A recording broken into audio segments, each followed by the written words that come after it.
Okay, so maybe we should start. I will encourage people to, as some people have done already, to put in their name. This looks very good, but they're putting in their names and where you are from. We will just start now and let people come in. We hope more will attend, and we are happy for the ones that are attending. So my name is Carl Larsen. I am the Executive Secretary of the Global Forum for Rural Advisory Service, also called GFRAS. And we are today having a training session on smallholder horticulture empowerment and promotion, which is also called SHEP, which is a program that has been developed and implemented in a number of countries by the Japanese foreign aid company JICA. And we have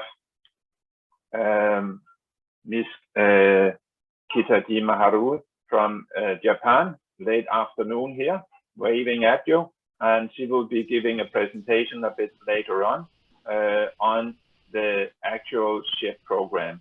But before doing that, I will give the floor to my colleague Ingrid, so she can just give you a bit of the logistics about this webinar. Thank you very much. Thank you, Carl, and thank you everyone who's here and attending. I hope you can hear me well. As Carl said, we encourage that you introduce yourselves in the chat. We will also have a presentation, as I said, and a panel discussion that will come from that. And you are, of course, free to interact and ask questions either in the chat or using the Q&A function that we also have here on the Zoom webinar. What we would like you to do is that when you ask a question or make a comment, if you expect, you can also promote an interaction, that you put your email address next to the question. It can be that we do not have time to answer all of the questions today during the session, but we want to be able to get back to you. So that's why also the JICA and the SHEP team can reply and can answer to your questions. We would like you to just put that once you ask something to ensure that you get a reply. And just a heads up that we will share with you also after the webinar or after this introductory training, we will share the recording. So we are recording this session and we will share the PowerPoint presentation that you will see. So you will not miss any information that comes. These are just some of the organizational issues. Thank you. Thank you very much, Ingrid. And this is introductory training. To take the whole SHEP program, it takes more than 2 hours. So this is just sort of a teaser to get you aware of that this is now available online and that you can attend this training yourself. And so let me just briefly go through the program of today. First I will give a brief introduction to what is the new Extensionist Learning Kit. Then we have intervention from Ms. Harui from JICA on what is the SHEP approach, or the Smallholder Horticulture Empowerment and Promotion approach. And then we will have intervention from two distinguished gentlemen from Malawi and South Africa, who will, I will introduce them when we get to that in more details, who will talk about how is this happening on the ground when you are implementing this concept on the ground. And then my colleague Ingrid would come back and give a little bit of a demonstration on how do you use the online NILT modules and what is the online NILT system. And then there will be a short announcement in the end about SHEP training going forward. So thank you for that, and let me start my presentation of what is the new Extension Learning Kit.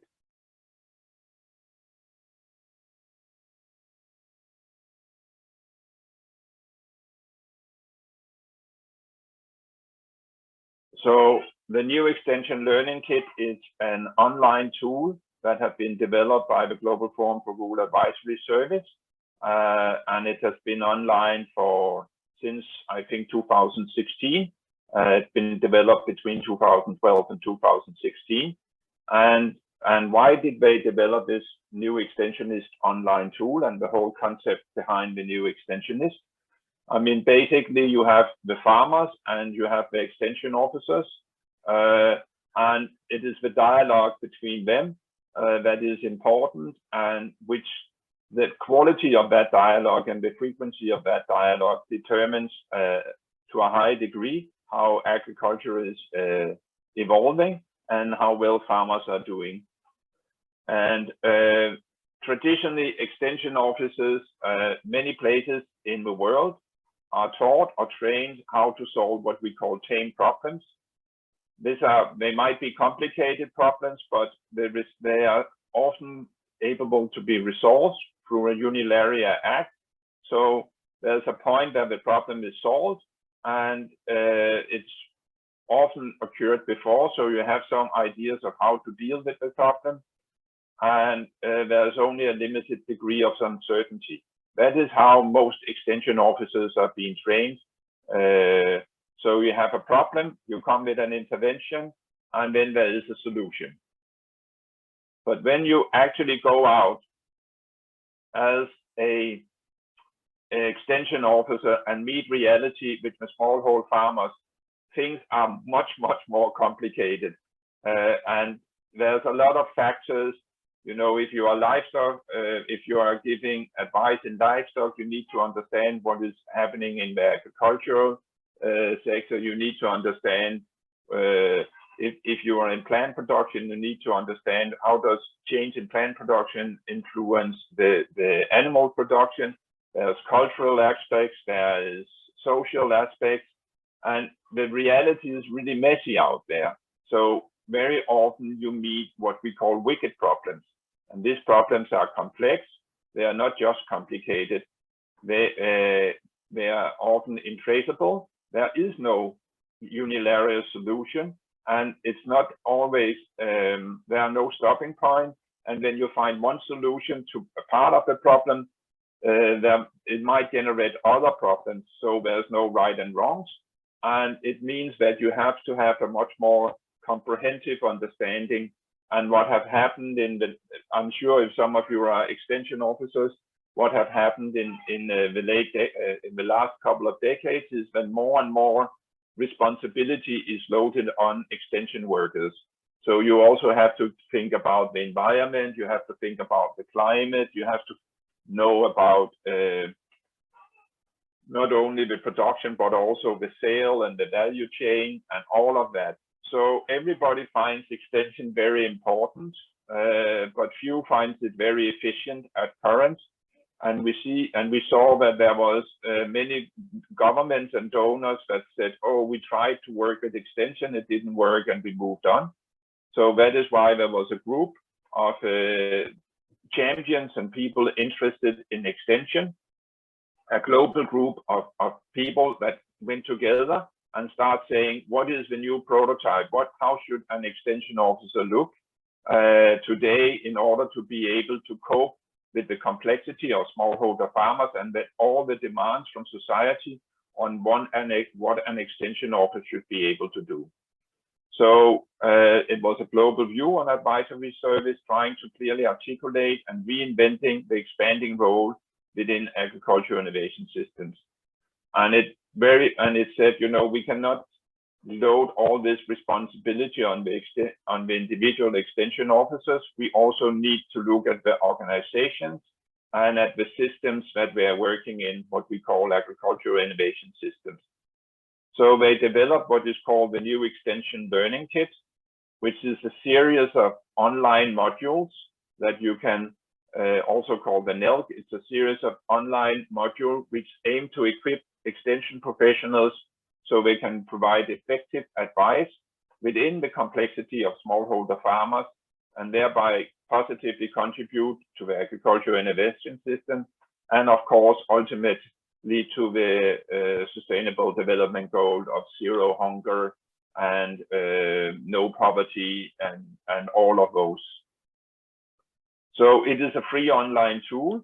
You can sit at home at your own time and work on it. Of course, it means that you need to be able to be online. You can download, you can go online, maybe on an internet cafe, and download the material and then work on it offline if you need to do it. You can do it as an individual thing. You can also attend a webinar like you are doing today and learn about it this way. Or you can have a face-to-face interaction. If there's a training course in NELC in your country, or you've been invited to one, you can have it face-to-face. For the last almost 2 years, face-to-face have almost gone extinct, but we hope that it will get back once the pandemic is more under control. And in many places, especially in India, South Africa, Egypt, these places, the NELC module have actually been taken up and become part of curriculum, both at vocational training centers and at universities where they're education, where they're training and developing the new generations of extension workers. So in the beginning, the new extension learning kit was mainly looking at what are the functional skills that extension officers need. And now we have also said what are thematic skills that they need. So functional skills can be how do you work with farmers groups? How do you work with ethics in the field? How do you work with how do you organize training events? All of these kind of things. While thematic modules is could be on value chain, nutrition sensitives, agriculture, gender, climate, these things. And we are also now putting in some technical ones, and the one on horticulture, empowerment and promotion that we are talking about today is it's the first technical one. We soon will launch one on integrated pest management, which is actually often used in horticulture also, so closely linked to that. And we think that NELC is an underutilized potential. There is a lot of extension officers. When we talk with government, they always talk about that they need to upgrade and further train and capacitate their staff, being it government or NGOs or farmers, producer-based extension officers, private sector extension officers. There's a lot of need for capacity building and training out there, and we are trying to fill that void with the new extension learning kit. Thank you very much for your attention, and I will then give the floor. If you have questions, we will do Q&A a bit later, and I will give now the floor to Ms. Haru to give a presentation on what is SHEP. So, Ms. Haru, over to you. Thank you.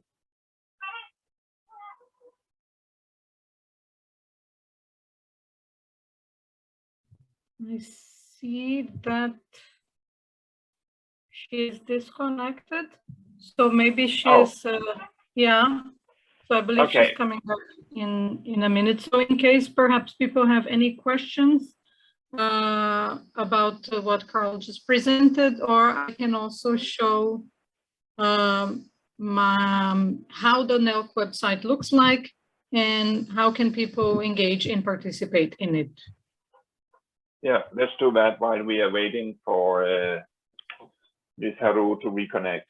Perfect, because this would come later on in our program, so I can do that now. I will, and this is what you can see. Can you see my screen? Yes. Yes. Okay, yes. Perfect. So what we do when you are interested to come and participate in the new Extensionist Learning Kit and take up a course, as he said, you can do that in your own time, or you can also do that guided as a blended learning process. But if you're doing it on your own time, all you do is really come to the NELC website, which is this website here, nelc.j-fras.org, and you will land on this page. Here you can create an account. This is free, and this is always it's cost free. There is no cost for it. Once you create an account, you will be authorized and you are able to take these courses. So you will log in here with your account. I will just do a demonstration how it is with mine. And you will see the same website once you are in. Exactly. It's asking me to log in again. Let's do that again. Here is where you can register. It's always on the same GFRAS website for free. Yes, now I'm in with my name, Ingrid, and it will show you the courses that we have and the ones that are coming soon as we managed. Carl just said, so here is the Smallholder Horticultural Empowerment, the SHEP one, divided in these 3 categories that Carl mentioned, and the ones that are coming soon. And once you see the offer, you really just have to go to the modules,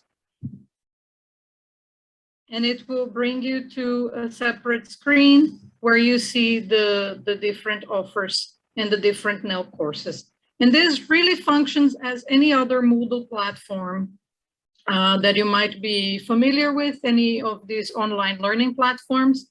You can do that on your time, self-paced, and you can have the access, as Carl said, to the course material. You can download that and also study it or bring that to the field if you want to conduct a training, for instance, or if you want to share that material with your colleagues or with your co-workers or with a group that you might be facilitating.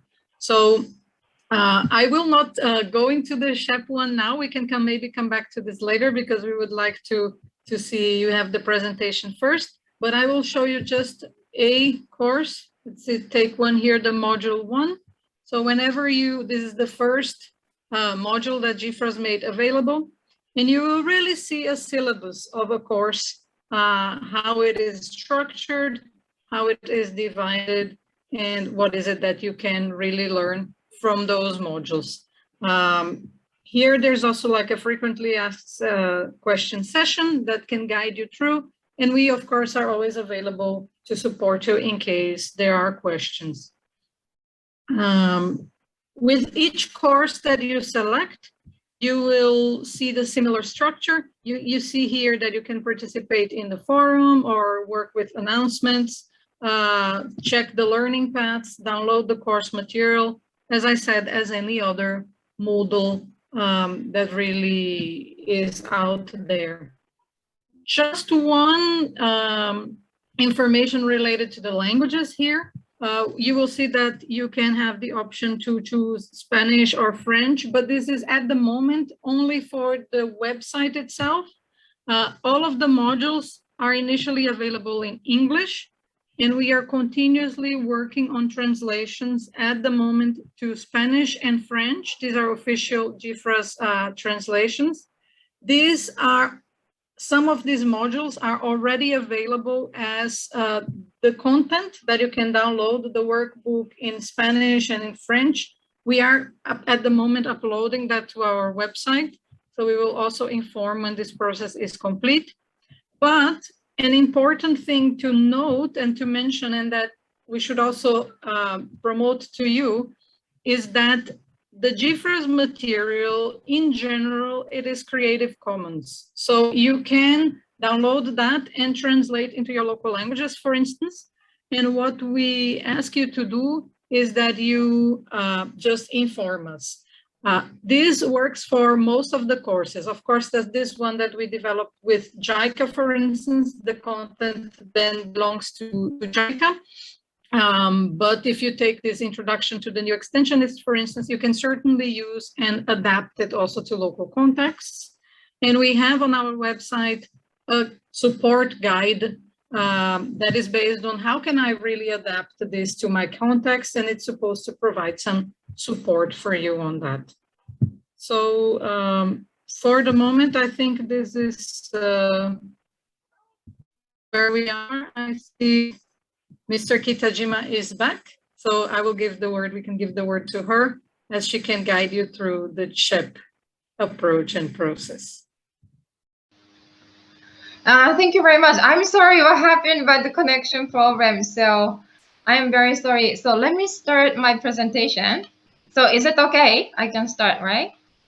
Yeah. Okay. Perfect. Yes, Thank you. please. Let me share. Okay, so let me share my presentation.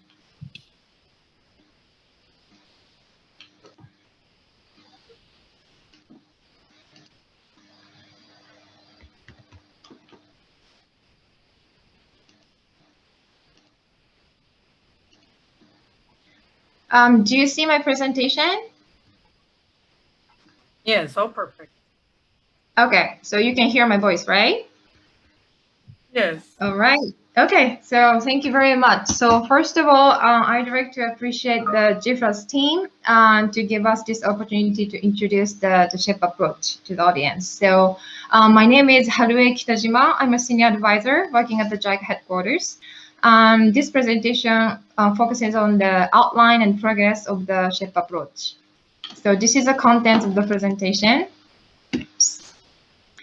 Okay, so as you know, in many developing countries, the majority of the poor lives in the rural areas and earn a living as a small-scale farmers. And these farmers are unable to earn enough income because they have little knowledge of farming techniques or cultivation skills, and they don't know well about the market demands or profitability. And they have a limited number of middlemen or intermediaries, buyers, traders to sell their produce to the market. And they also face the problem of not being able to negotiate prices on their produce on the equal manner.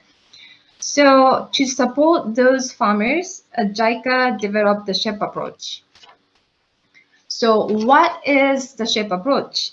So the SHEP approach stands for Smallholder Horticulture Empowerment and Promotion Approach.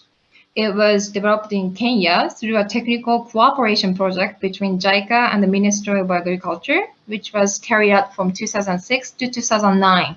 That was the pilot phase. The SHEP approach is an agricultural extension approach that has realized market-oriented agriculture and succeeded in increasing the income of farmers. So the SHEP approach addresses on the capacity development through the technical cooperation, and the approach aims to support farmers to access and benefit from market by changing their mindset from grow and sell to grow to sell. So grow and sell means that farmers grow crops without knowing the demands of the market so that they cannot sell their produce well. So in many cases, not all harvested vegetables and fruits can be sold. So those perishable harvests are wasted on the ground. And grow to sell, on the other hand, means that farmers grow horticulture crops based on market demands and know when, where, and to whom to sell their produce before sowing or planting. So farmers can sell their crops as planned. Thus, the SHEP approach was successful in a pilot project in Kenya and has been continuously implemented throughout Kenya nationwide by subsequent projects to date. So based on Kenya's best practices, the expansion of the SHEP approach has been one of the national commitments of the Japanese government through TICAT. So TICAT is a Tokyo International Conference on African Development. So the photo here shows that the former Prime Minister Abe addressing on the Japanese government assistance for agricultural development through the SHEP approach to African countries at the opening ceremony of the TICAT 5 back in 2013. And the JICA has set a wide range of implementation of the SHEP approach to African countries as one of the pillars of agricultural development in Africa. So who is implementing the SHEP approach? The implementers of the SHEP approach are extension agents in both public and private sectors, and government officials and development partners such as IFAD or Sasagawa, and also other donor agencies like GIZ, and also the private companies and NGOs and so on. And the SHEP approach is being practiced in 26 African countries so far.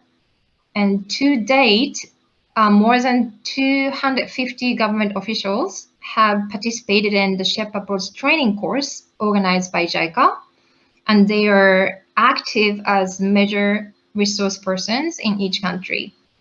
So in total, over 21,000 government officials from 26 African countries are involved in the SHEP approach and have benefited over 185,000 small-scale farmers. And currently, the SHEP approach is being introduced in countries other than the African continent. So Asian countries and Latin American countries, we organized the SHEP training courses for them last year and this year. And then 26 government officials from 6 Asian countries and 25 officials from 9 Latin American countries participated in the training and then learned about the SHEP. So in the whole world, about 25,000 government officials from more than 40 countries are involved in the SHEP approach and have benefited approximately 200,000 small-scale farmers. So now I would like to show the SHEP's introductory video. So let me share the screen.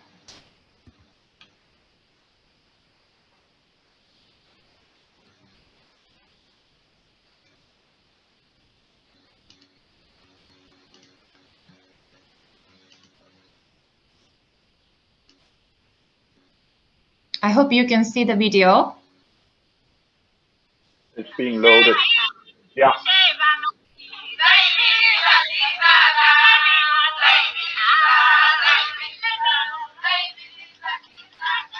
In Africa, small-scale farms have been unable to grow high-quality crops due to a lack of knowledge in cultivation technology or from settling for low prices presented by a middleman because of an unfamiliarity with market prices. This has resulted in inadequate income levels. To support the small-scale farms, which comprise the majority, Smallholder Horticulture Empowerment and Promotion, or SHEP, has been crafted through technical cooperation between Kenya and JICA. Under this unique approach, farmers conduct their own market surveys and obtain an understanding of saleable crops and timing, as well as production costs. Farming plans achieve market-aware farming and growing crops to sell. This approach, which was started in 2006 in Kenya, has raised awareness among farmers toward cultivating crops in demand by the market. It has nurtured business-minded farmers who make improvements from crop cultivation to farm management.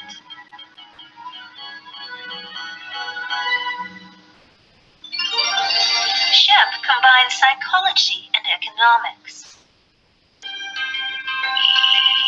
Designing activities and mechanisms to empower and motivate people and promoting operation of farming as a business. In SHEP activities, these two elements work in harmony. The concept of the SHEP approach consists of transforming the awareness and behavior of farmers from grow and sell to grow to sell, achieving a sustainable increase in income from horticultural crops.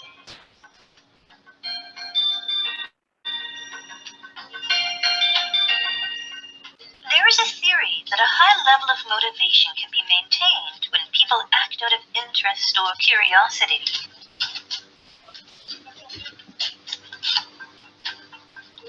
Three basic needs are believed to be important to promote such autonomous motivation.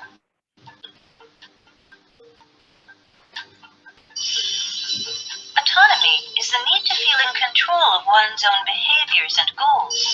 Competence is the need to master tasks and learn different skills. And relatedness is the need to have a sense of belonging and attachment to other people.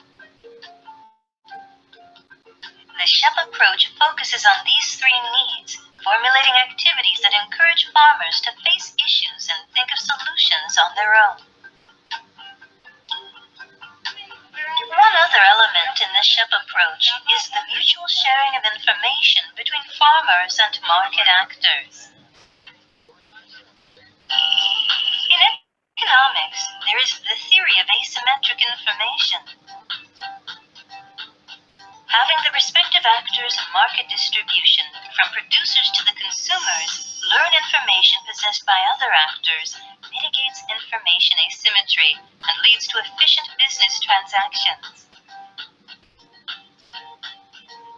When this is applied to the distribution of agricultural products, it means matching information on the crops produced by farmers with information on the needs of actors who are the buyers.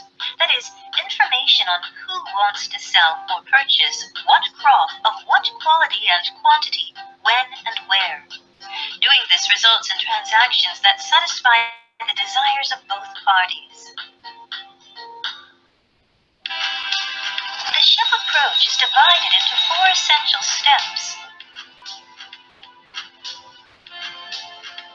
The first step is share goals with farmers. After the target farmer group is selected, sensitization workshops are held to explain project concepts and activities to all related actors, including farmers. The second step is farmers' awareness is raised.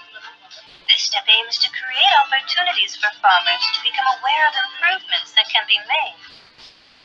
It consists of various activities, including participatory baseline surveys, market surveys, and stakeholder forums. The third step is farmers make decisions. Members of farmer groups select the crops to be cultivated according to market need, as ascertained through market surveys. The final step consists of farmers acquire skills. Farmers select the crops to be cultivated and learn the technology required to cultivate these crops that are in demand in the market. By incorporating the promotion of farming as a business and empowering and motivating people into the activities of the 4 steps, farmers' awareness and behaviors change. This results in higher incomes.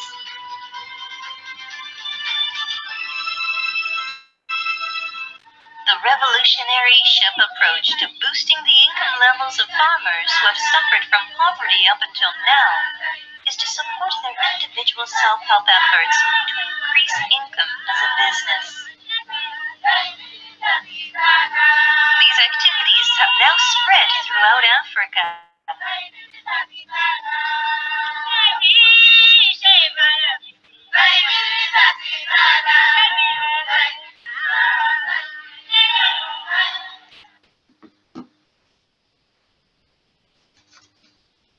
Okay, thank you. So let me go back to the presentation.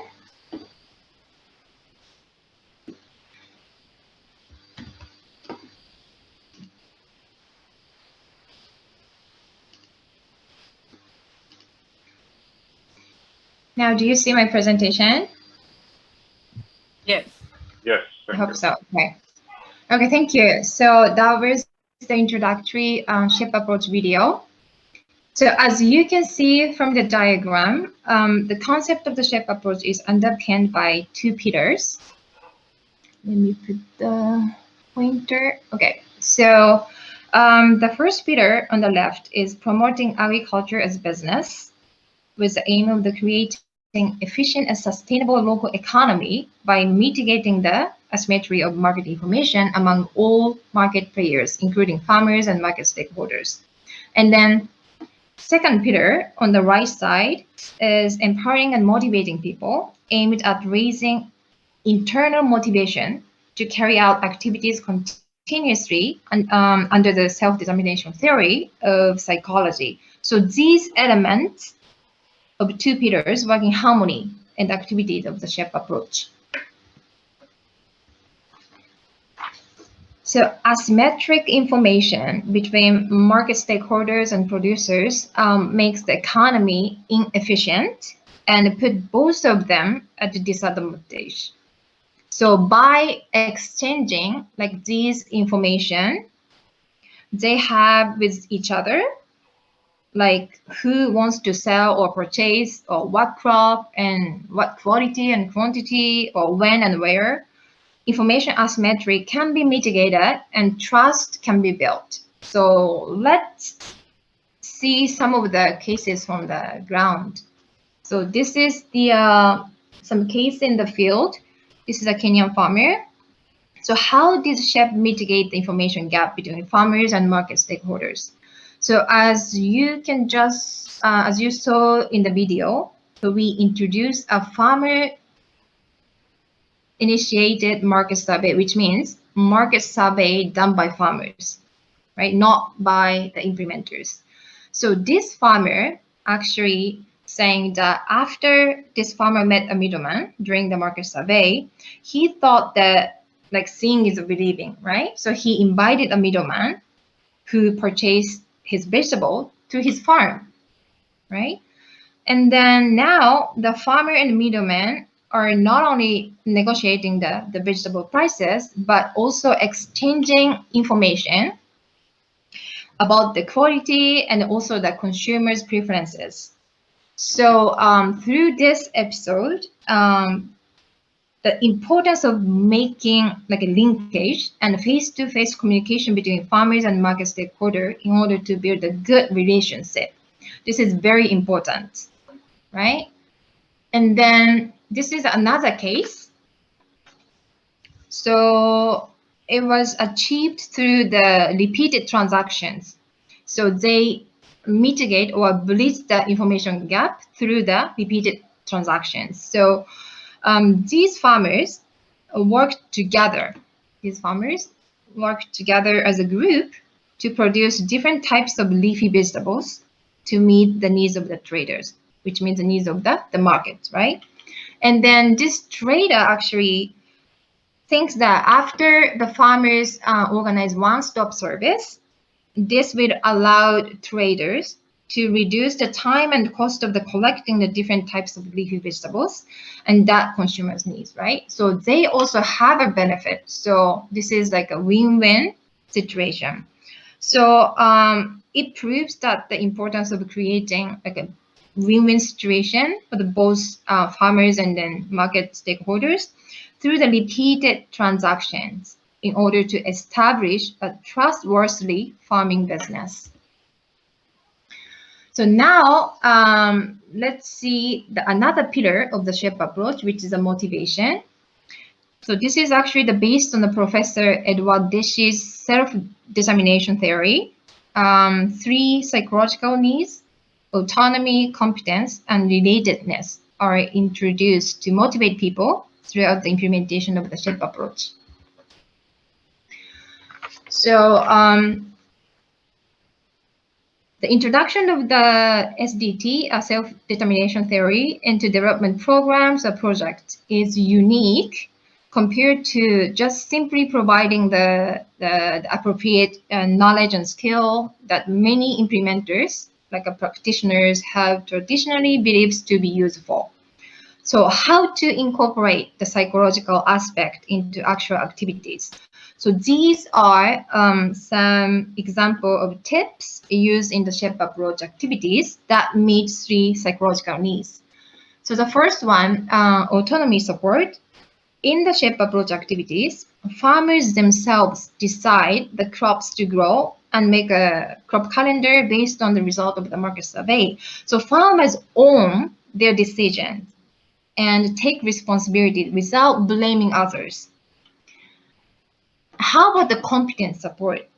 So in SHEP, the skills and techniques provided to the farmers are user-friendly, so farmer-friendly, and also the low cost. So farmers can put them into the practice immediately after they learn about these techniques.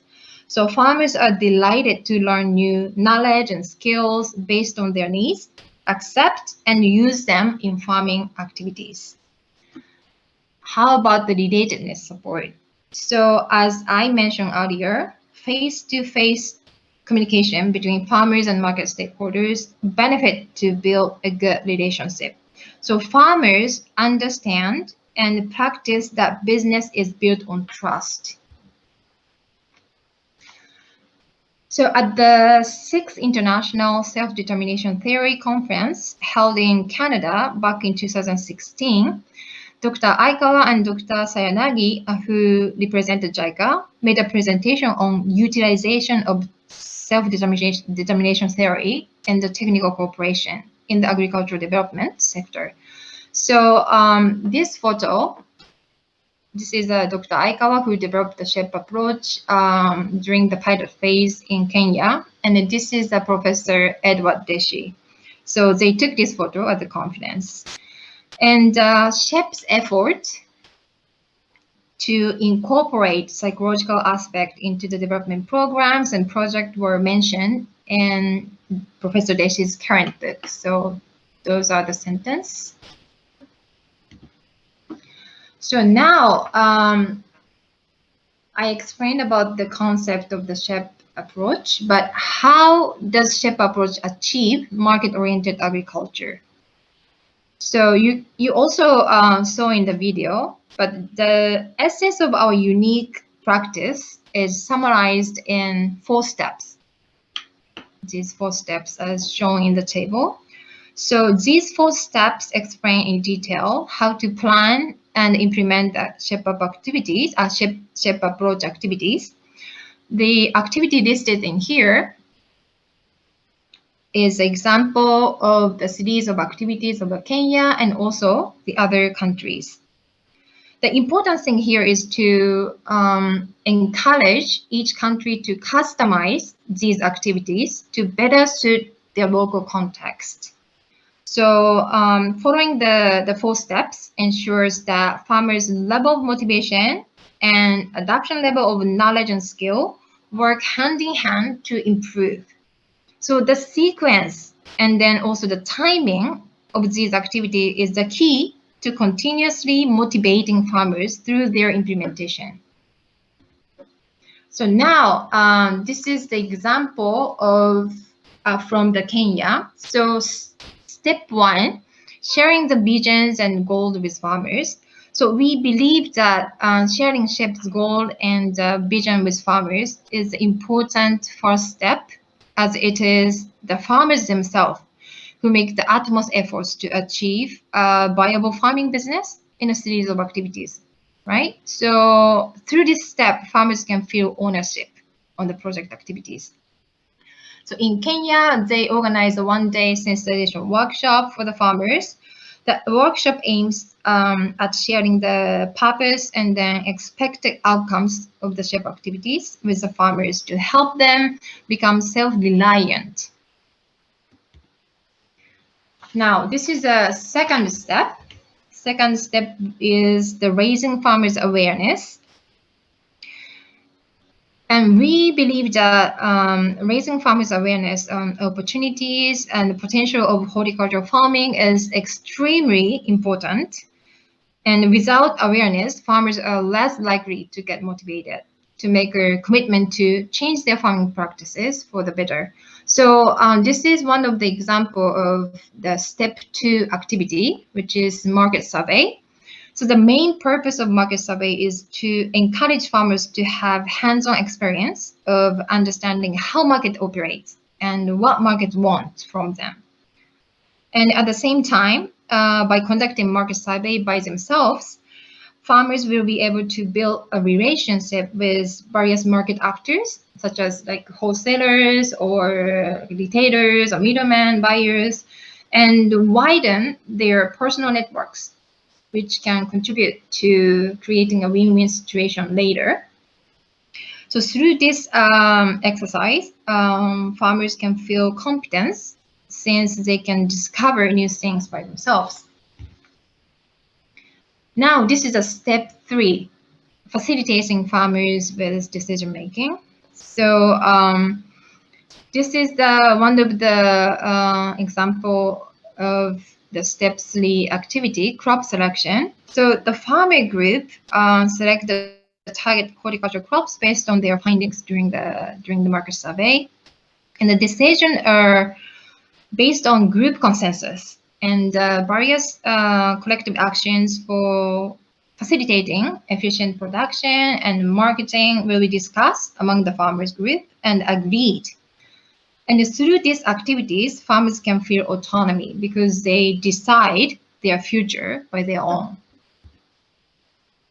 Now, this is the last step, step 4, developing farmers' skill by providing the technical solutions. So in this step, trained extension officers, extension staff provide the technical solutions to the farmers. So in Kenya, we did the demand-driven in-field training for the farmers. So this in-field training is designed to introduce the skills and technique, skills and knowledge necessary for the production of the target crops selected by the farmers. So during this training, lectures, exercises, and demonstrations are used to train farmers on the suitable techniques at the right time. So since farmers are aware of the importance of the techniques through above steps, they already aware that, and also those skills and techniques are easy for farmers to adopt. So the adoption rate on the new techniques by farmers is very high. So then farmers can feel more competent, and then also the confidence. So what is the model for the implementation of the SHEP approach? So this is a normal procedure for starting and introducing the SHEP approach in a new country or new area. So first, JICA overseas offices discuss with the relevant ministries and agencies of each country, and then confirm their interest in the SHEP approach. Next, we confirm the commitment of each government to implement the SHEP approach. After that, we organize a 2-week training course on the SHEP approach in Japan for the government officials from these countries. And also, we conduct the follow-up sessions in Kenya and Malawi, which is the leading countries of the SHEP approach. Then, those participants in the training make an action plan to carry out the pilot activities of the SHEP approach in their own country after the training sessions. Then they implement the action plan, and then we as a JICA follow up on the pilot activities through the advisory missions and discuss future cooperation with the respective government. And if the government of each country requests to JICA, technical cooperation project of SHEP approach will be launched to provide the technical assistance. And through this JICA's technical support, the relevant ministry and the agencies of each country try to internalize and then institutionalize or normalize the SHEP approach in their own agricultural extension system in a sustainable manner. So now, what is the outcomes and impact we observe in the field level through the implementation of the SHEP approach? So increasing income from the horticulture crops has been reported in almost all JICA's technical cooperation project of the SHEP approach, with like improvement of the livelihood, such as building new houses or allocating the education to children or creating jobs for the young people, etc. And the key to success is that the approach is very, very simple, but is comprehensive or inclusive to improve the farming style of small-scale farmers. And also getting to know the market first is not a complicated message. It's not a difficult message, we thought, but many other programs or projects have not put it into the practice. So why should others invest in this approach? It is because we believe that the SHEP approach is not an isolated program or project, but it is a complementary approach suitable for any other institution aims at improving the livelihood of the farmers. So now, what can the SHEP approach change? What has changed in the implementation of the SHEP approach? So through the implementation of the approach, especially the activities like market survey or crop selection, farmers transform their awareness and behaviors from grow and sell to grow to sell, which resulted in sustainable increase of income from the horticultural crops. And this graph shows the average net income of horticulture crops per farmer increased after the implementation of the SHEP approach in Kenya. With this approach, in the pilot phase from 2006 to 2009, achieved doubling income of about 2,500 small-scale farmers only within 2 years. And income increases have also been reported in other countries like Rwanda, Malawi, and Lesotho. And then this is a Rwanda case. In Rwanda, SHEP project was launched in 2014, October. And then based on the project report in 2016, the average net income per farmer member from cooperative land of direct support cooperatives has improved in the target areas. Those are the 2 target areas. And then this is the case of Malawi. This photo shows the main achievement of the SHEP pilot activities in Malawi. And the target farmers use their increased income to build a new concrete or brick houses with iron roof, or buy mobile phones or motorcycles, installed electricity in their houses. So according to report from the SHEP project in Malawi, it is currently still ongoing. Even during the current economic crisis caused by the COVID-19 pandemic, the target farmers have found a way to continuously earn a living from the horticultural production and maintain a stable income by themselves. And then as a result, the SHEP approach contributed to the development of the self-reliant farmers or proactive farmers who can think and act independently on all kinds of issues or hazards in the field. Now, so this is the case of Kenya. So SHEP farmers keep farming records in their notebook like this. Also, they use increased income buying water pumps, like the investment in agriculture, and also new investment in livestock. This is a daily cows to increase household income. And in addition, these farmers conducted a market survey on the milk market. So they learned the market survey, how to do the market survey through the SHEP, and they use it for the milk market as well. Also, one of the target farmers invited as the most successful young group for the national event, and some farmer installed the lights on in their house, and also some farmer group built a new office for their members' use. So now, what is the way forward? In August 2019, a joint declaration was made to realize a better life for 1 million small-scale farmers through the SHEP approach by representative of governments, development partners, private companies, and relevant organizations as TCAT 7, SHEP approach high-level event. So to achieve this target or commitment by 2030, ongoing efforts have been made by resource persons or counterpart personnel in the developing countries. So these efforts are not only to disseminate the SHEP approach itself, but also to, again, internalize or institutionalize or normalize the concept of the approach into agricultural extension system in the developing countries. So that was the end of my presentation. So I also put all the references available, like SHEP materials, and then booklet and handbook.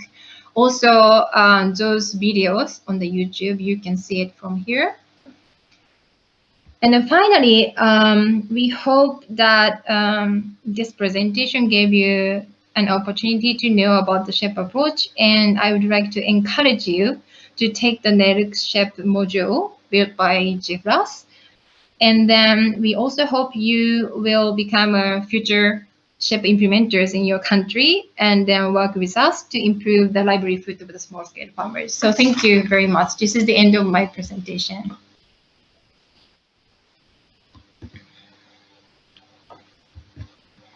Thank you very much indeed, Mrs. Kitadima, for a very, very inspiring and very interesting presentation on the SHEP approach. Very encouraging to hear, and the two things that we are talking about in the Global Forum for Rural Advisory Service is that for extension to be functional, it has to be demand driven and it has to be pluralistic. And I can hear you're spot on with SHEP in doing that. It is very, very encouraging to see how much you let the farmers see the need and drive the process instead of coming and telling them what to do. Because we often hear extension officers saying, you know, farmers are stupid, they don't do what we tell them. And the problem is, what you tell them is that relevant to the farmer? Because you say you have a very high retention rate and a very high adoption rate because what you do is relevant to the farmer. Yes. Thank you. You're welcome. I would like to open the floor. If anybody wants to come in, there's a Q&A button in the bottom of your Zoom window where you can put in questions, or you can put it in the chat if you want to do that. If there's any questions. I think yes, I can see the one comment as Ingrid mentioned at the beginning of the workshop.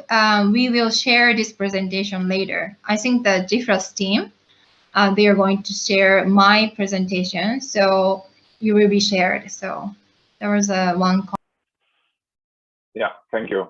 That is very important. Everybody who has registered for this training introduction will get a copy of your presentation. Just also, thank you. And yes, please, Ingrid. Yes. Just also a comment, because sometimes it happens that when we send email to people, it can be on a spam folder, or they cannot always see it. So we will also put that on our website. So in case you do not receive an email by the end of the week, you can also check on the GFRAS website, and we will put it there. Can you put the GFRAS website link into the chat box then? Yes. Thank you very much. Yes, and also, yeah, sure. Come in. No, come in. Okay, and then there are some comments. Thank you very much. And then yes, SHEP started to support the small-scale farmers who are producing the horticulture crops, which is vegetables and fruits. But nowadays, they use the SHEP approach for the other crops, right? Like food crops like maize or even rice.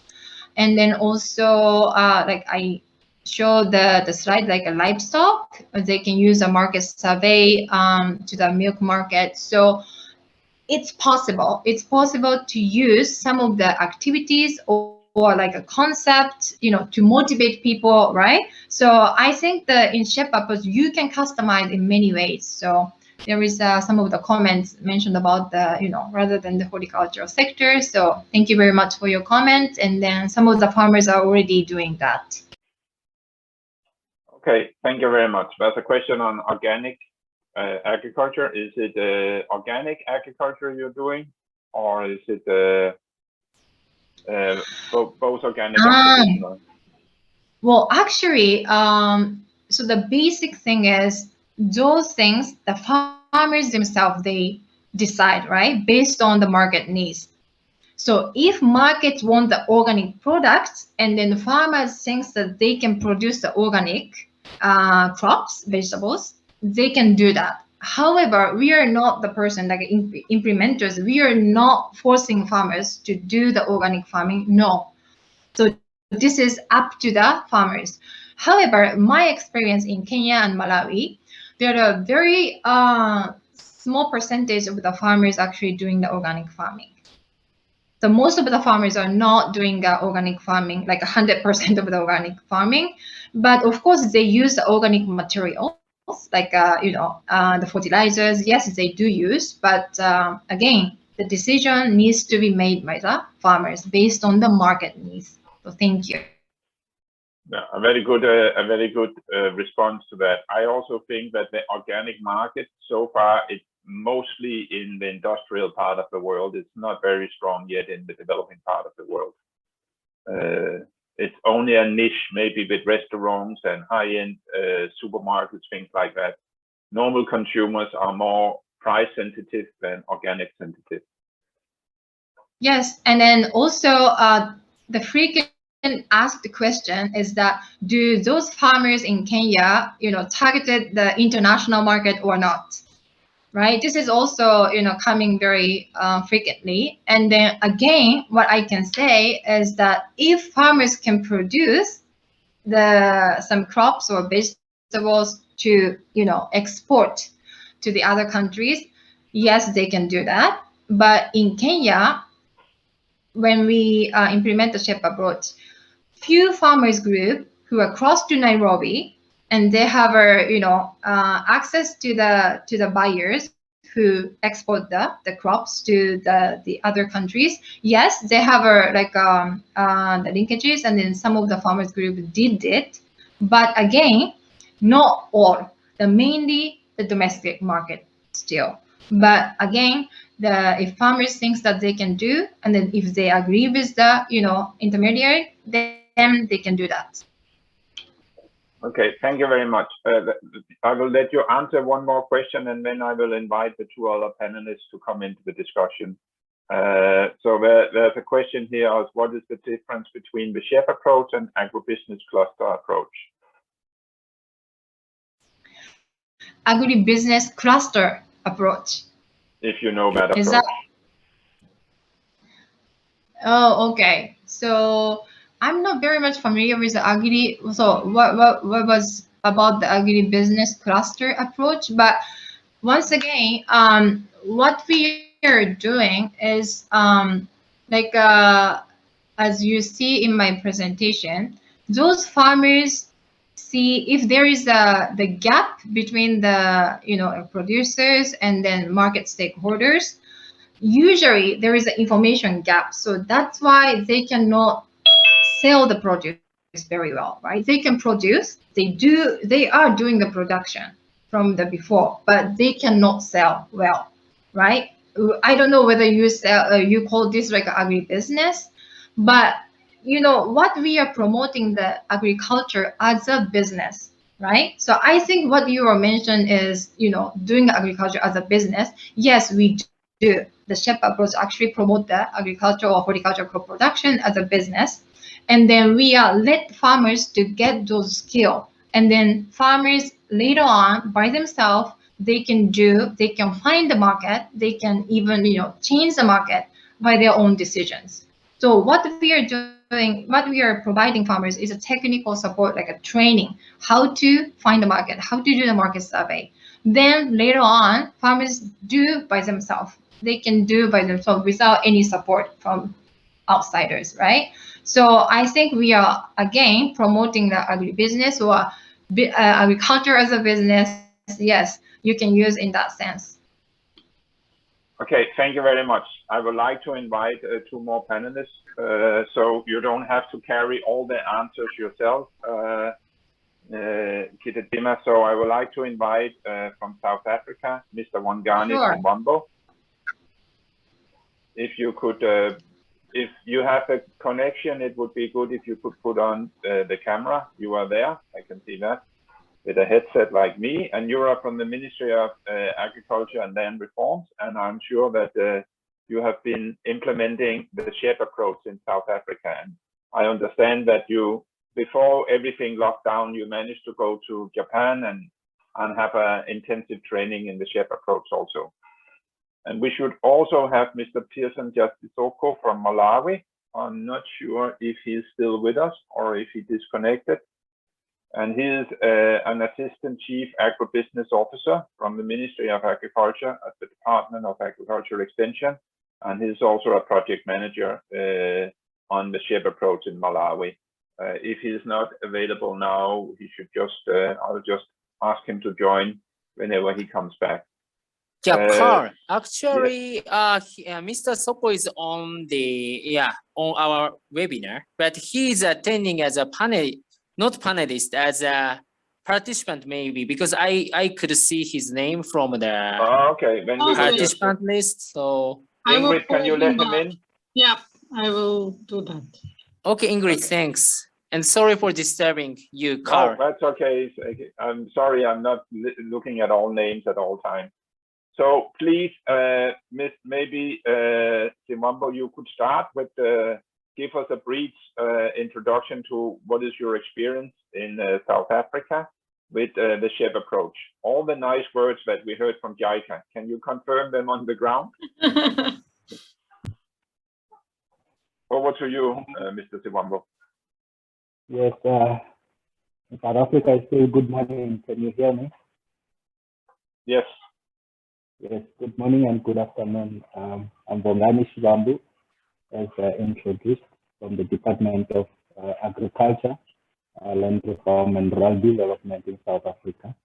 I'm working under National Extension Support. I'm in the National Department, where in South Africa we have about 9 provinces. So when we started, we only started with 3 provinces. That is Mpumalanga, KwaZulu-Natal, and Limpopo province. So we were just piloting just to understand the approach. So we have about 26 officials from South Africa who attended this training in Japan, Kenya, and also Malawi. So we also learned from Mr. Pearson in Malawi. We are his understudies. So now we have about 410 extension practitioners that have been trained, that have received training on the extension approach in South Africa. But when we were piloting in the 3 provinces, we realized that the uptake was not that good because it was only 435 farmers that benefited from the approach in those 3 provinces. And then we were rolled out. After coming from Malawi, we conducted the training of 57 extension practitioners, training them as trainers. Those extension officers were coming from all districts of South Africa. So we made sure that each district has 1 person that has been trained on the SHEP approach, so that when we roll out the approach, it will be easier to do it in the whole country. So we trained those 57, and when they go back, they went back and trained other officials. So they managed to train over 257 extension practitioners on their own. But still, the uptake was not very good. Now the minister of our department decided that this was only after we had the SHEP International Workshop around March, on the 5th of March. She realized that the approach is very good, and she thought we are not doing well in creating awareness in the country. So she decided that we will host webinars. So we hosted 9 webinars. So in fact, each province had its own webinar. So we had 9 webinars in South Africa, where the minister herself was presenting, supported by the head of department of each province and the MEC, which is the member of the Executive Council. So those webinars were very important because we realized that people were now interested in the approach. And out of those 57 that I was talking of, some of them, they didn't implement the approach on return to their provinces.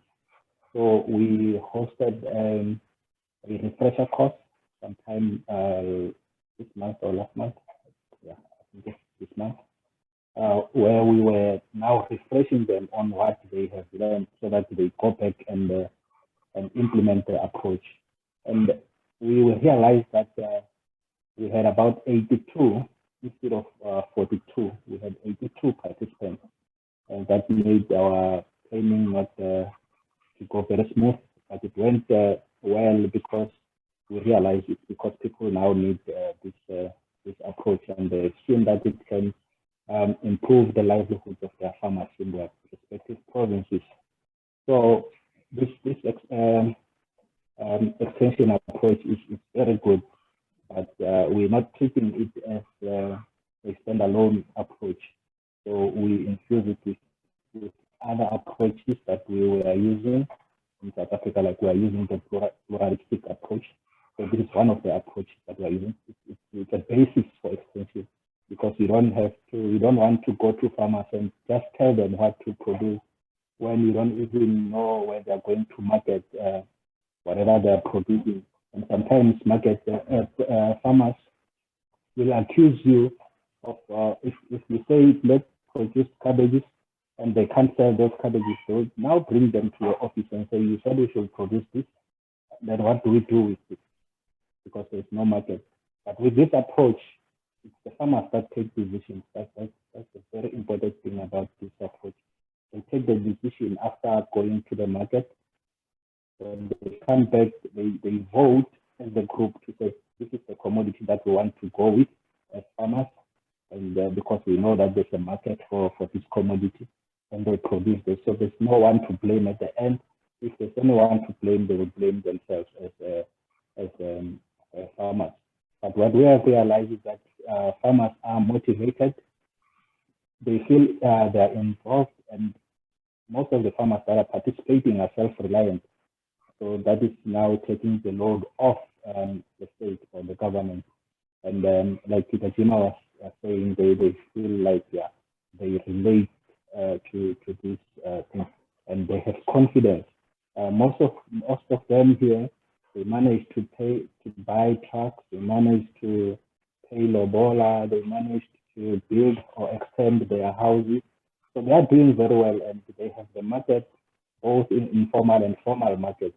The formal, such as the Spar and the Boxer supermarkets, they are selling their produce to them, but they also sell to the traders, even those on the street. Let me stop here because I can talk a lot about this approach, but then I'll maybe respond to questions when there are questions. Thank you very much. Thank you very much, Mr. Siwambo. And maybe your mic is not that clear, so I don't know if you could, it's a little bit like you're talking in a cloud, if you could do something about that. Maybe if we take off the camera, if the internet is not that strong, it could be help. And I will now give the floor to Jason Soko from Malawi. Welcome back on the panel. And could you please share a little bit about how things are working for you with the SHEP approach in the field? We heard that Malawi is one of the champions in the SHEP implementation. So over to you, Soko. Thank you very much. I hope I'm audible enough. You are loud and clear. Thank you. Indeed, my name is Pearson Soko. I am the project manager of market-oriented smallholder horticulture empowerment and promotion project. But working with Ministry of Agriculture as Assistant Chief Agribusiness Officer at the Department of Extension. Indeed, Malawi is one of the countries where SHEP approach is being implemented, and let me declare that we're probably the first after Kenya. We're the first after Kenya because immediately we learned SHEP approach in Japan. We started implementing. In fact, I normally call this Kansai declaration because the decision to start implementation was declared right there in Japan when the government sent me to represent Malawi and a colleague from one of the districts in this country. Therefore, the first learning point is when you want to implement SHEP approach, the first one to have the passion is somebody who has attended the workshop. Therefore, I would like to urge you all who are participating to have the passion to implement. Indeed, we started immediately 2014, immediately after we were trained in Japan and then Kenya. And immediately a week later, immediately we arrived, we started implementing by piloting. Piloting means we didn't wait for the project. We didn't wait for government of Japan to fund us. We immediately used available resources, be it government, be it another project. Because we noted that the SHEP approach is a complementarity approach. We have had a number of projects in this country. But we noted that they are now lacking this spirit of inculcating the culture of grow to sell as opposed to grow and sell. So what we said is let's use this approach in other programs. So we started with 4 groups as piloting. Immediately after 1 year, the story was different in the community because they were able to sell to adjacent markets, to lodges and some potential buyers in their locality. That was a very big story because they had never done it. They used to come and wait to come to markets, but they couldn't sell. They were waiting for traders who were moving up and down, buying from them. But this time around, they had stable markets. Be it local, they were still able to sell. Such being the case, immediately after piloting for about 1 year or 2 years, we developed a project. So let me confirm that Malawi has a fully fledged market-oriented smallholder horticulture empowerment and promotion project, which is being implemented across the country. We have a 5-year project from 2017 to 2022. Currently, apart from piloting, we have this project. Over 326 staff have been trained by the project across the country. And over 100 groups have been trained. Roughly 4,700 farmers can declare that they have been supported by us through the project. Now, these 100 groups are directly targeted by the project. But now we say in this project, this SHEP approach is not just a project, it is also a program. It is also it's complementary. We have another set of 97 groups targeting over 3,975 farmers who are in the category of piloting because the project is not there, but they are using another available resource. They are using another available financial support to try and pilot the implementation of the SHEP approach. So what we are saying is over 200 groups in Malawi targeting or at least benefiting about 8,000 farmers are being supported by the approach. And we are about to update this figure, likely we want to reach 10,000 by the end of this year. But Malawi, what we have done is we are using this not only in horticulture. We have also adopted this in legume. If you had time, I would have shared you one of the success stories under legume bean production, where farmers have made huge monies. After implementing horticulture activity, they were engaged in a bean production by contract arrangement. So what we're saying is, as a country, we're almost looking at reaching 100,000 by 2030. Because we're part of the commitment we made in 2019, where I was one of the panelists, one of the presenters in Tokyo during the TICAD 7. So there are some key learning points which I want to share. Number one, internalization of the approach. This project is not outside. This is within the system. This is an extension approach. Number two, use of local staff. Do not import consultants. Of course, consultants who can be there, but when farmers are being trained, they should be trained by available local staff. It's part of ownership. They like their own extension worker. They, be it private, be it public, they want to really learn more from his or her own extension worker, because the external support is normally not sustainable. So what we do, even myself, I don't train farmers. I train staff, but the staff train the farmers. And the other point is managerial leadership in this aspect.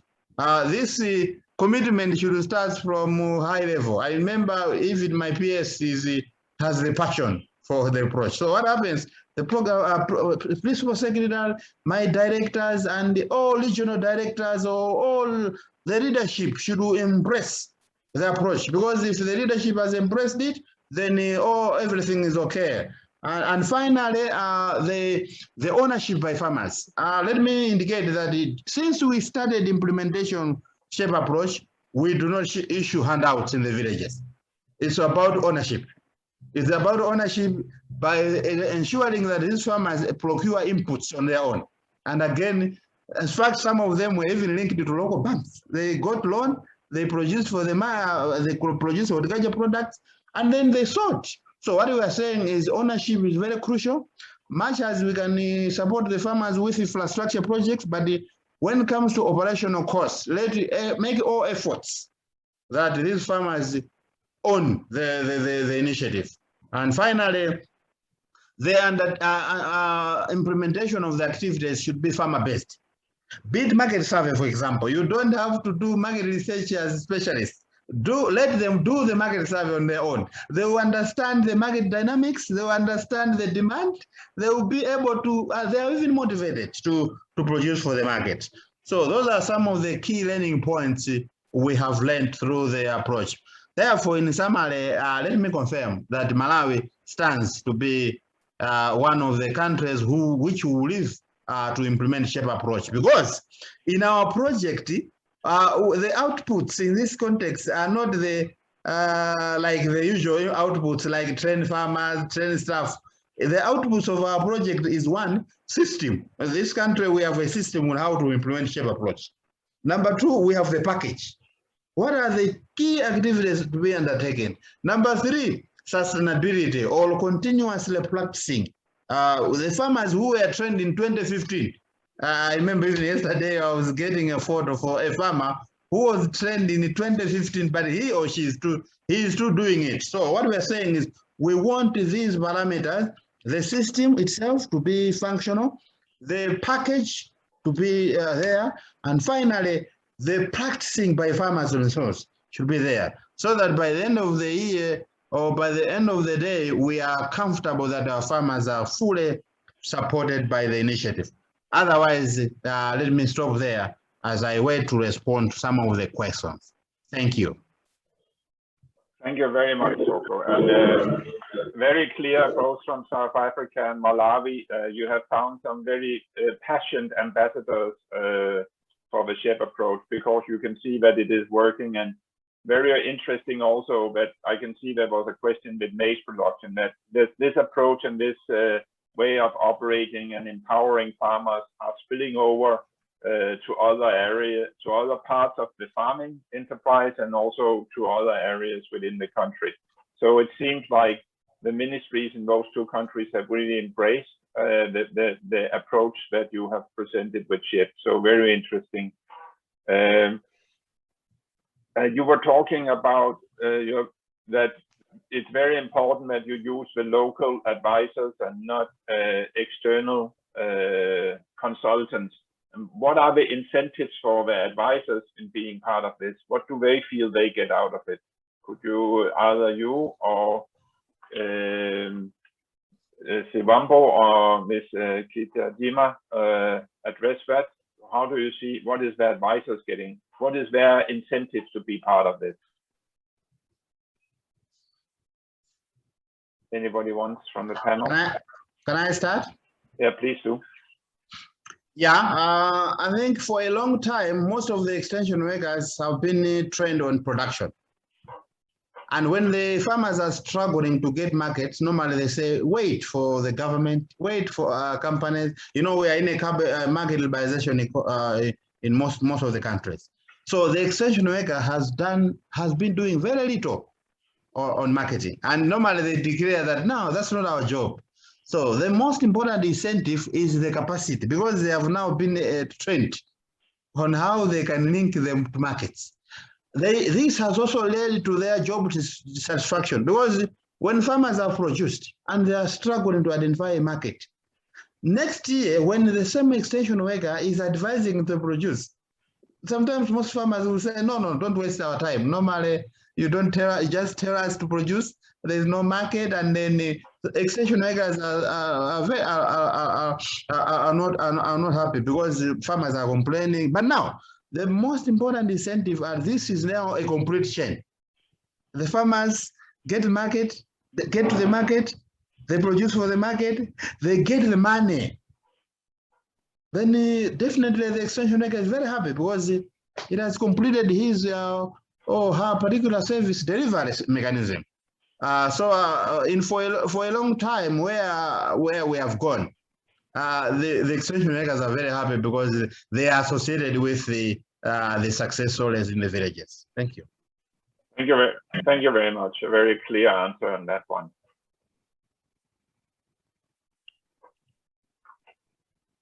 While you continue to answer in the chat, if anybody have a question that they would like to debate from the chat, please feel free to open it. Otherwise, I have another question. What we have been seeing with the COVID pandemic is that extension offices are rapidly digitalizing because people have not been able to do face-to-face interaction and training and capacity building. So do you have a digital component? Maybe this is to you, Kitijama. Is there, to what degree are you using digital means in the SHEP approach? And it's something, if you're not using it now, is it something you want to integrate in the future? Because you want to go from the 200,000 you have now to the 1 million farmers. So 5 times the achievement so far. And maybe digital means would be one of the ways to expand without increasing costs too much. So I will leave the floor to you now. I think maybe the Malawi also can share their experience, but yes, during the COVID-19 pandemic, we realized that it is sometimes very difficult to visit the farmers and face-to-face communication or trainings. So we actually had a lot of SHEP materials already. So we also used like a digital, like a, how can I say, like a pad to download the videos and then training materials and then share to the extension officers, so that the extension officers had, you know, on their pad all of the extension, like a complete set of the extension materials, so that they can use that to train the farmers. And then some of the question in the chat box asking us about how can I use the market survey training material, and can I use that for the training for the farmers? Yes, I put it on the link of all the SHEP materials in my last slide of the presentation. So if you go to the SHEP website, you can download fully of the extensionist handbook. So in there, there is how to do the market survey. Even we put the questionnaires in it, so you can actually use that one for you to use to train the farmers. So yes, those materials we are already having, and also we produce more like videos during this year. So because like video is very easy for farmers to get the knowledge and skills, so we have those video materials as well. So thank you. If you, Mr. Soko, also the Bongani wants to add, yes, you can intervene anything, and or if you have any other questions to be answered. Maybe just a compliment to what Kitajima said about accessing the material. Also, of course, the NELC course that we have on the SHEP approach, that is available for free on the GFRAS website, part of this partnership. So this will have much more in detail and a step-by-step on what has been discussed here. So again, you can go to, I will put it on here on the chat again. And it's the one I demonstrated earlier today. And if we have more time, we probably should address the questions, but if we have more time, we can also go back to the website. But the course will be there, and it's the first one when you log in.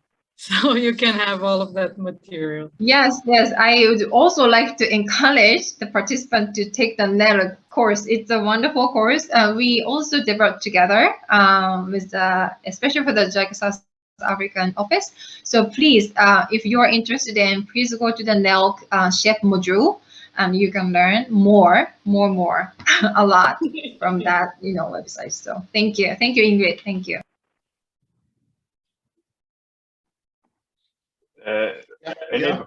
Yeah, please. So. Yeah, indeed. I think let me add on the aspect of use of ICT.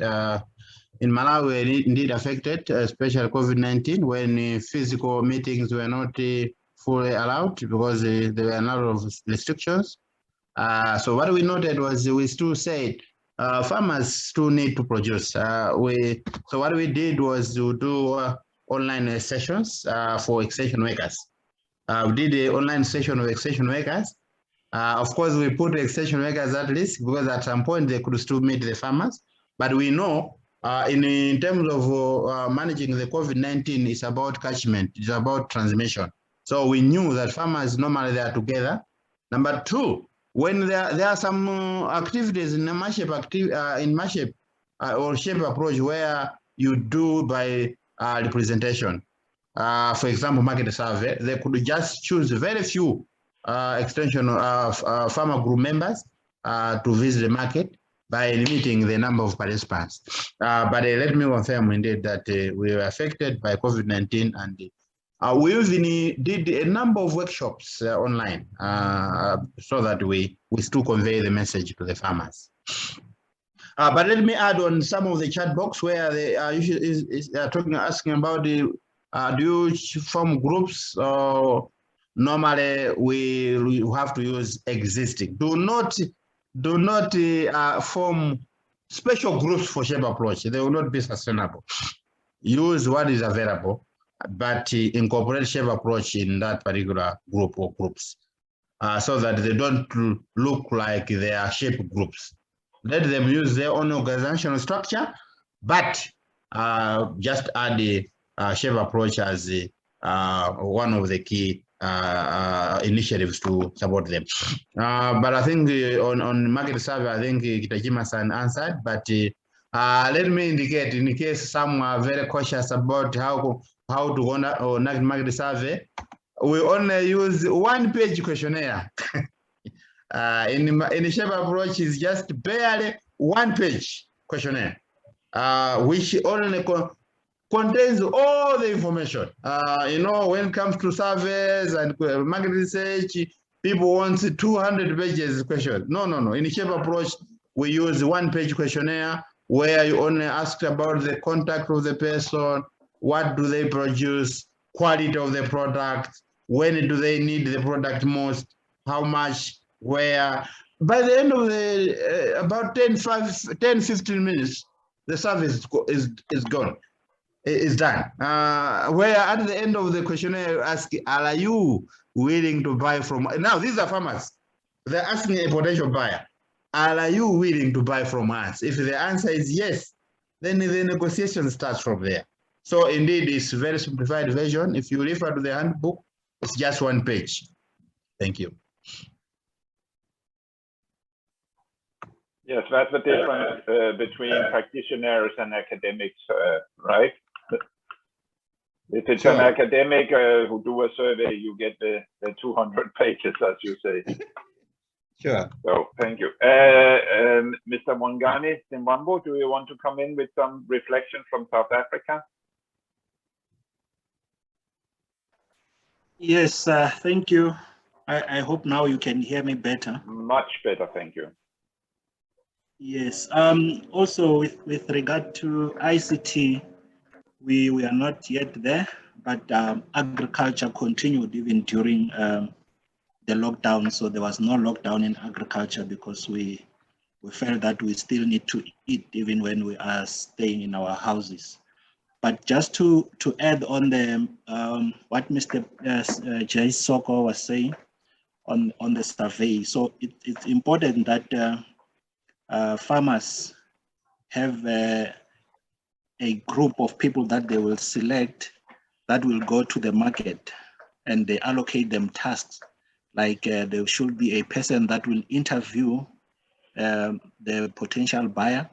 There should be someone who will be a scribe who will be writing the responses from the buyers. So it's important for them to contact the market first before they go there and make appointment, and have one person asking questions. Then when they have all the information, they go back as farmers and now they take decision on the crops or whatever the market requires. They say, this is what the market requires. What is our capacity? Are we able to produce this? Do we have skills to produce this? And they decide based on that, and also based on the information that they got from the market in terms of quantity, in terms of quality.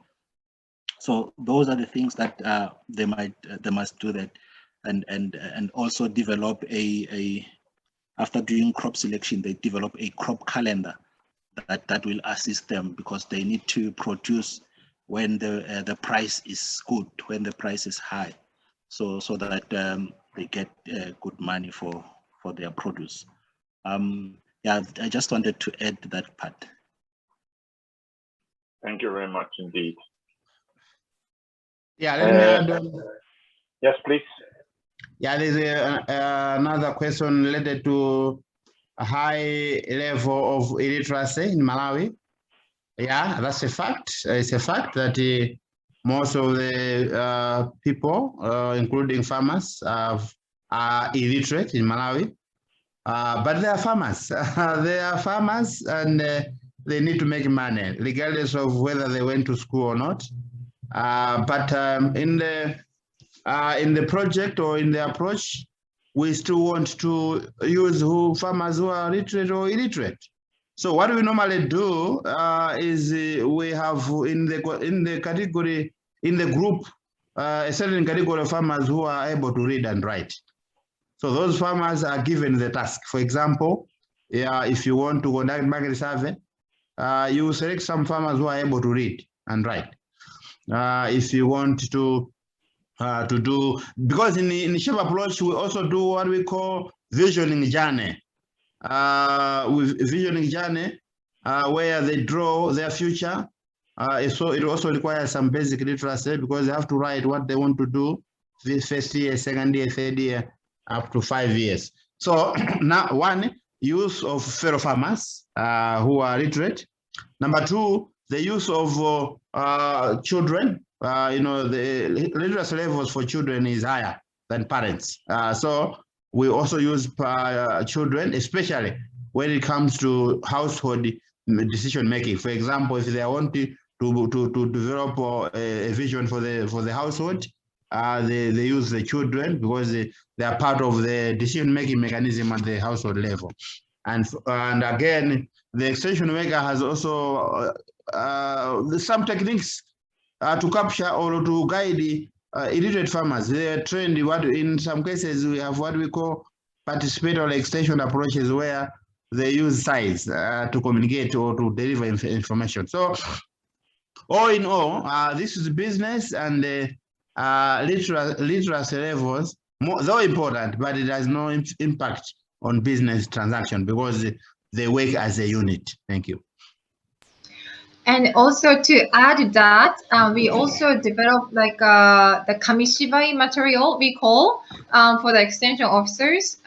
So on the front, it's only the pictures or diagrams to show the farmers. And then, but the back side, when the extension officers, train the farmers, there are some of the information written in the back side. But for those farmers can understand, looking at the pictures, what they are talking about, right? So those farmer-friendly materials, training materials, we also developed, and you can find it on the SHEP website as well.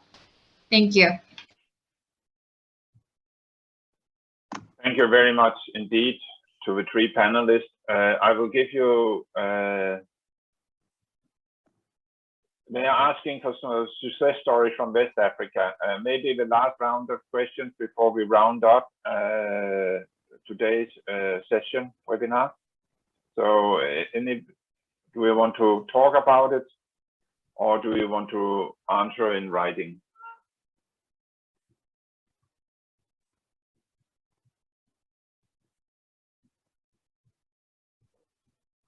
Okay, I think we should close.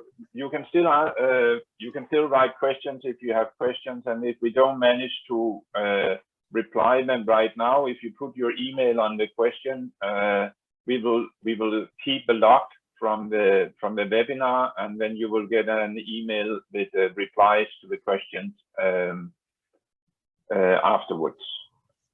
So I would like to go to the last point of today, which is an announcement of the SHEP training. And maybe there will be some questions in relation to that. So I believe, Dima, it will be you who will talk about this.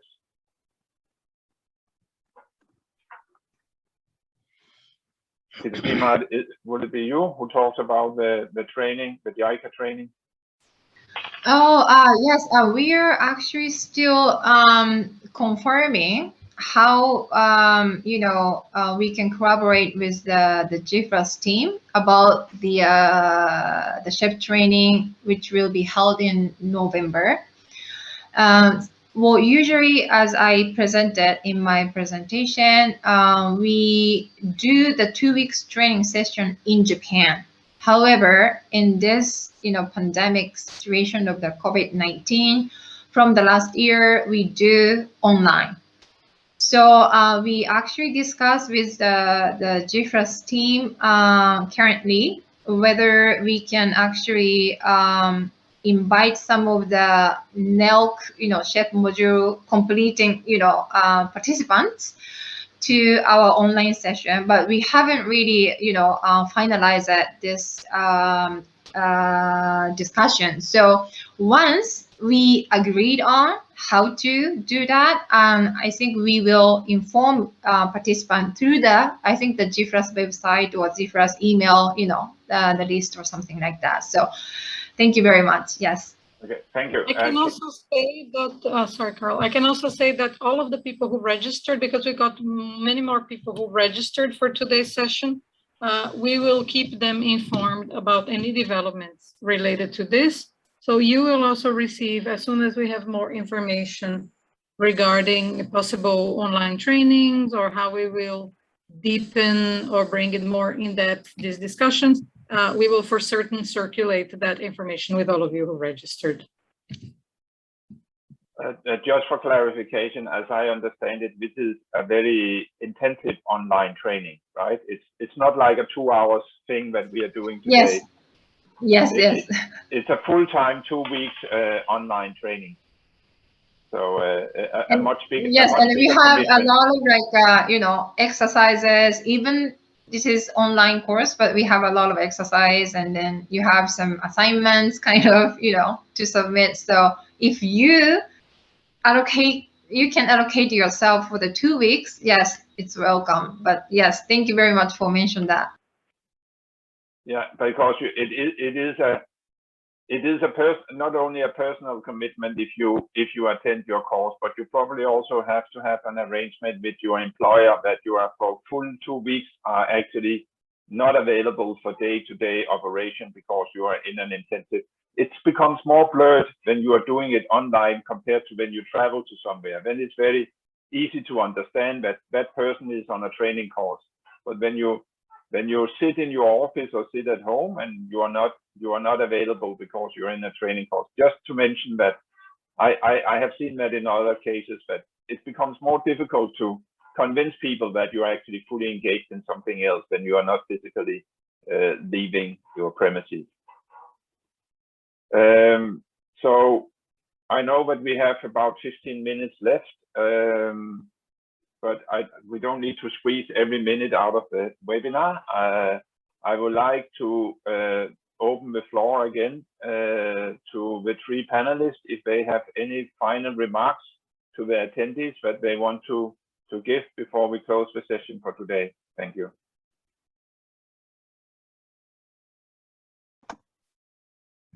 Yeah, let me start. Let me thank the organizers for recognizing Malawi to be part of the panelists of this important seminar.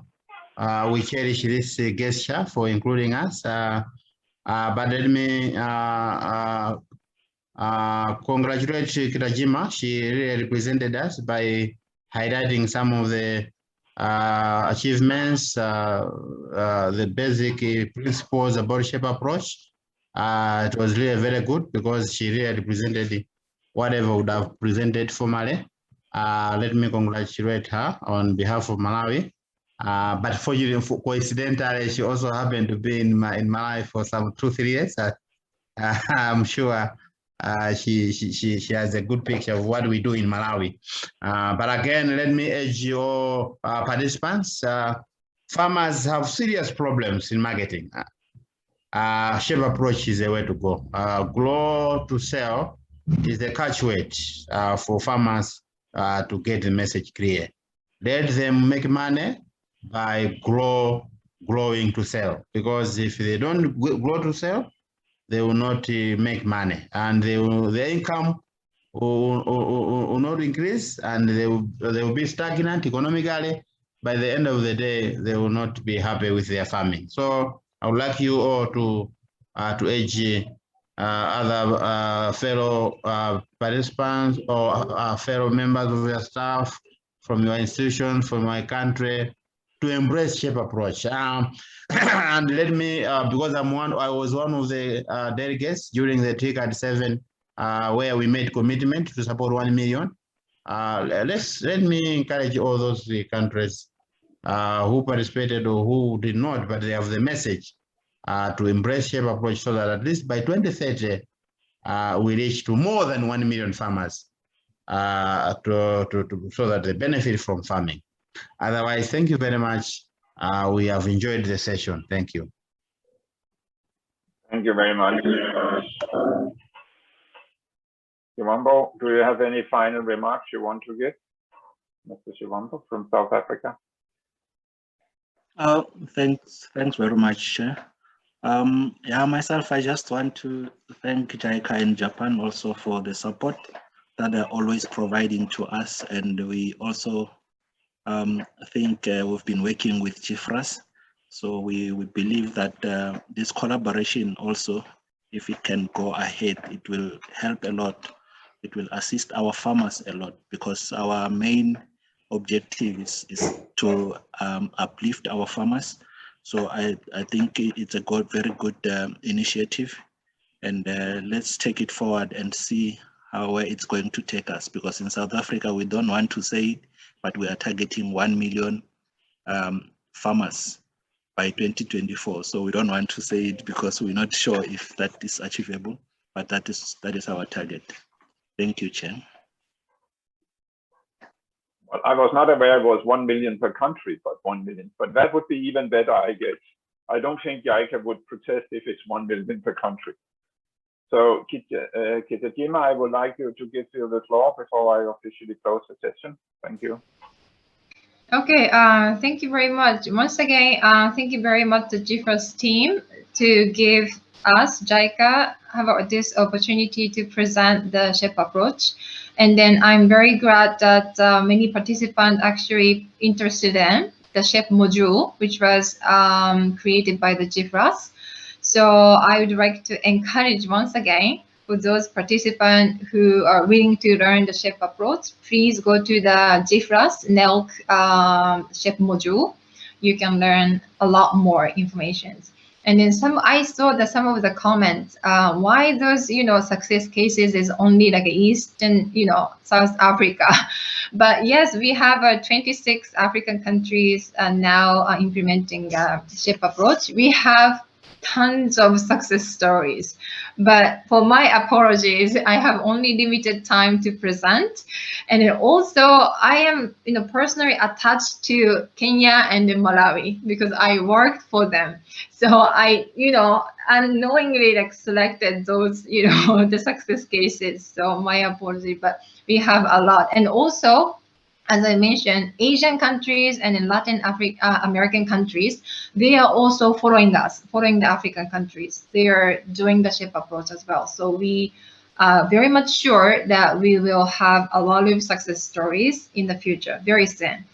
And then once again, thank you very much. And then I hope, now I am working at the Tokyo JICA headquarters. So in this situation, it's very hard for me to go and visit farmers in the field level. But my motivation is, even I am working on my desk in Tokyo, but I somehow believe that my work is connecting for those farmers in, you know, your country, small scale farmers. So that's my motivation to, you know, work for the SHEP initiative team and the JICA headquarters.